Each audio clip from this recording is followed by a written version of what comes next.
Bismillahirrahmanirrahim. Assalamualaikum warahmatullahi wabarakatuh. Baiklah, saya Hikmayanti Harahap dengan NIM 3219171 akan menjelaskan materi yang pertama, yaitu ruang lingkup ekonomi mikro syariah. Yang pertama yaitu pengertian ekonomi mikro syariah.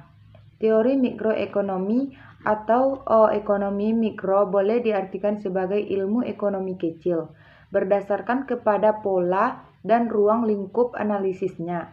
Teori mikroekonomi dapat didefinisikan sebagai suatu bidang studi dalam ilmu ekonomi yang menganalisis mengenai bagian-bagian kecil dari keseluruhan kegiatan perekonomian.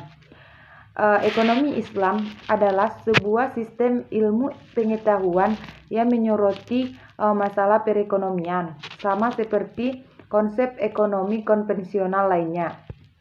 Hanya dalam sistem ekonomi ini, nilai-nilai Islam menjadi landasan dan dasar dalam setiap aktivitasnya. Pokok-pokok yang dianalisis dalam teori mikroekonomi adalah bagaimana cara menggunakan faktor produksi yang tersedia secara efisien agar kemakmuran masyarakat dapat dimaksimumkan. Sebelum memahami teori ekonomi mikro syariah, diperlukan untuk mengetahui rancang bangun ekonomi mikro syariah. Dalam hal ini diperlukan agar mengetahui gambaran tentang landasan-landasan pada ekonomi mikro syariah.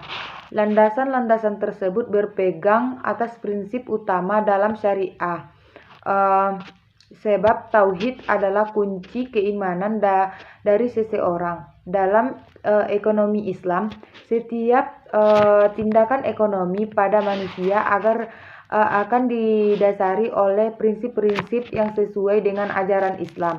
Oleh karena itu, setiap tindakan yang menyimpang dari syariat akan dilarang karena bisa menyebabkan kemudaratan bagi umat manusia.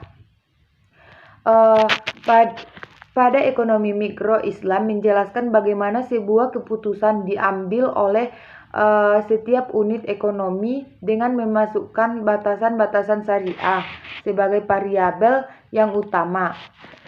Dalam ekonomi mikro syariah, kita menganggap bahwa basic ekonomi, teori kerangka ekonomi mikro syariah. Selanjutnya itu materinya, yaitu yang pertama yaitu kelahiran ilmu ekonomi. Teori yang paling mendasar dalam kajian ekonomi mikro adalah teori tentang kebutuhan manusia yang tidak terbatas dan sumber teori yang paling mendasar dalam kajian ekonomi mikro syariah. Yang kedua yaitu teori dasar konsumsi. Selanjutnya adalah teori dasar tentang utilitas sebagai akibat dari sikap rasional manusia yang harus berhadapan dengan scarcity dan trade-off. Yang ketiga yaitu teori dasar produksi.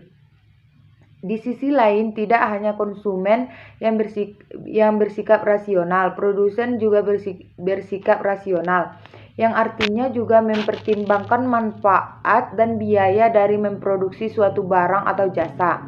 Yang keempat yaitu teori dasar distribusi konsumen, yang menginginkan barang dan jasa akan melakukan permintaan terhadap barang atau jasa tersebut, sedangkan produsen akan melakukan penawaran barang dan jasa yang dia hasilkan.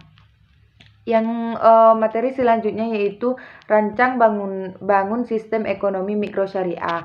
Pada pokoknya, mendirikan suatu bangunan itu dimulai dengan meletakkan pondasi yang kuat. Di atasnya dibangun lantai dasar. Di atas lantai dasar ditegakkan tiang-tiang penyangga.